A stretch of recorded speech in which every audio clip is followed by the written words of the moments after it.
അസ്സലാമലൈക്കും. ഹവാസ് ഫാമിലി വ്ലോഗിലേക്ക് എല്ലാവർക്കും സ്വാഗതം.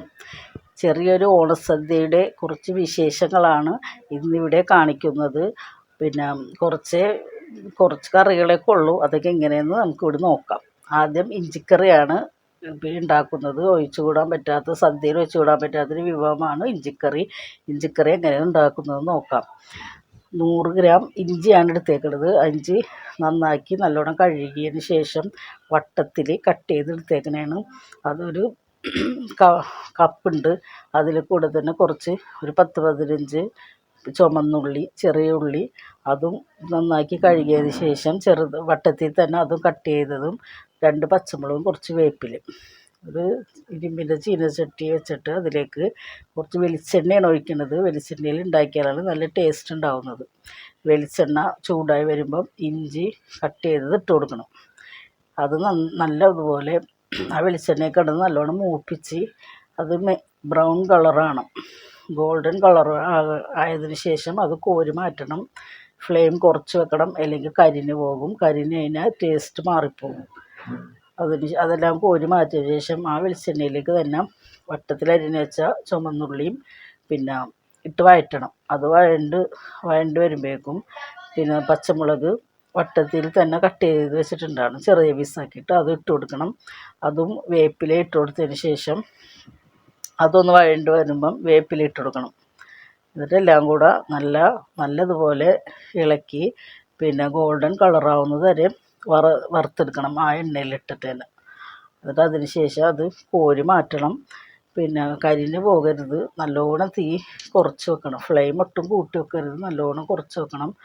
എന്നിട്ട് അതെല്ലാം കോരി മാറ്റിയതിന് ശേഷം പിന്നെ ഒരു മൺചട്ടിയാണ് വെക്കണത്.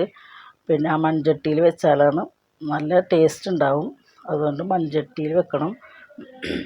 പിന്നെ ഒരു നെല്ലിക്ക വലിപ്പത്തിലുള്ള പുളി എടുത്ത് ചൂടുവെള്ളം ഒഴിച്ച് അത് പിന്നെ മെൽറ്റാകാനായിട്ട് ഇട്ടിട്ടുണ്ട്. ഒരു മൺചട്ടി വെച്ചിട്ട് ആ ഫ്രൈ ചെയ്ത ആ വെളിച്ചെണ്ണ തന്നെയാണ് ഇതിലേക്ക് ഒഴിച്ചേക്കുന്നത്. അതിലേക്ക് 1 ടീസ്പൂൺ കടുകും 2 വറ്റൽമുളകും പൊട്ടിച്ച് പിന്നെ 2ആക്കി കീറിയതും കുറച്ച് കറിവേപ്പില ഇട്ട് നല്ലോണം പൊട്ടിക്കഴിഞ്ഞപ്പോൾ അതിലേക്ക് 1 ടീസ്പൂൺ മുളക് പൊടി, പിന്നെ ഫ്ലെയിം ഓഫ് ചെയ്തേക്കണേണ്, അല്ലെങ്കിൽ കരിഞ്ഞു പോകും. ആ ചട്ടിയുടെ ചൂടിൽ തന്നെ കിടന്നിട്ട് അത് പിന്നെ ഇത് ഫ്രൈ ആയിക്കോളും. എന്നിട്ട് അതിൽ 1/2 ടീസ്പൂണ് പിന്നെ മഞ്ഞൾപ്പൊടിയും 1/4 ടീസ്പൂൺ മല്ലിപ്പൊടി, ഇതെല്ലാം കൂടെ നല്ലോണം പിന്നെ ആ വെളിച്ചെണ്ണയിൽ തന്നെ ഇട്ട് നല്ലോണം മൂത്ത് കഴിയുമ്പോൾ പുളി പിഴിഞ്ഞൊഴിക്കണം. ആദ്യം കുറച്ച് ഒഴിച്ച് നോക്കണം. പിന്നെ പുളി പോരെങ്കിൽ കുറച്ചും കൂടെ ഒഴിച്ചാൽ മതി. അതിലേക്ക് കുറച്ച് ചൂടുവെള്ളം ഒഴിച്ച് കൊടുക്കണം. ചൂടുവെള്ളം കൂടെ ഒഴിച്ചിട്ട് അത് എല്ലാം കൂടെ നല്ലോണം മിക്സ് ചെയ്യണം. നന്നായി മിക്സ് ചെയ്യണം. ആ സമയത്ത് പിന്നെ ഈ ഫ്രൈ ചെയ്ത് വെച്ചേക്കണ ഇഞ്ചിയും ഉള്ളിയെല്ലാം കൂടെ ഒന്ന് മിക്സിയുടെ ജാറിലിട്ട് ഒന്ന് പൊടിച്ചെടുക്കണം. നല്ലോണം പൊടിഞ്ഞു പോകരുത്, ഫൈനായി പൊടിയരുത്. തരിപ്പോടെ പൊടിച്ചിട്ട് അതും ഇതിലേക്ക് ഇട്ട് കൊടുക്കണം. ഇതെല്ലാം കൂടെ നന്നായി മിക്സ് ചെയ്യണം. മിക്സ് ചെയ്തതിന് ശേഷം അതൊന്ന് തിളക്കുമ്പോഴേക്കും കുറച്ച് പിന്നെ ശർക്കര പൊടിച്ചത് അതും ഇട്ട് കൊടുക്കണം അതിലേക്ക്. അതെല്ലാം കൂടെ അതിൽ കിടന്നൊന്ന് നല്ലോണം മെൽറ്റായി പിന്നെ ശർക്കരയൊക്കെ നല്ലോണം മെൽറ്റായതിന് ശേഷം പിന്നെ ഉപ്പില്ലെങ്കിൽ കുറച്ച് ഉപ്പിട്ട് കൊടുക്കണം. നല്ലോണം വെന്ത് പിന്നെ നല്ല മൊരിഞ്ഞ ഇതായൊക്കെ വരണം. പിന്നെ അതിന് ശേഷം എണ്ണയൊക്കെ തെളിഞ്ഞ് പിന്നെ വെള്ളമൊക്കെ വറ്റി നല്ല കുറുകിയ പോലെ വന്നിട്ടുണ്ട്. അത് നല്ല ടേസ്റ്റാണ് ഇഞ്ചിക്കറി. എല്ലാവരും ഒന്ന് ഉണ്ടാക്കി നോക്കുക. പിന്നെ സദ്യക്കുള്ള പച്ചക്കറികളാണ് ഇതെല്ലാം അരിഞ്ഞ് വെച്ചേക്കണേന്ന്. ഓരോ കറികളും ഉണ്ടാക്കാനായിട്ട് എല്ലാ കറികളുടെയും ഡീറ്റെയിൽസ് ഞാൻ പറയണില്ല. അതെല്ലാം പിന്നെ ഒറ്റയ്ക്കായിട്ട് വേറെ ഇടാം. ഇത് സാമ്പാർ വെക്കാനാണ്. സാമ്പാറിൻ്റെ ഒരു വീഡിയോ ഞാൻ ഇടാം. ഇത് പിന്നെ കൂട്ടുകറിയാണ്. ഇതും ഞാൻ വേറൊരു വീഡിയോ ആയിട്ട് തന്നെ ഇടാം. പിന്നെ എല്ലാം കൂടെ പറഞ്ഞു കഴിഞ്ഞാൽ പിന്നെ വീഡിയോയുടെ ലെങ്ത്ത് കൂടും. അതുകൊണ്ട് കുറച്ചേ ഇതൊക്കെ കാണിക്കണുള്ളൂ.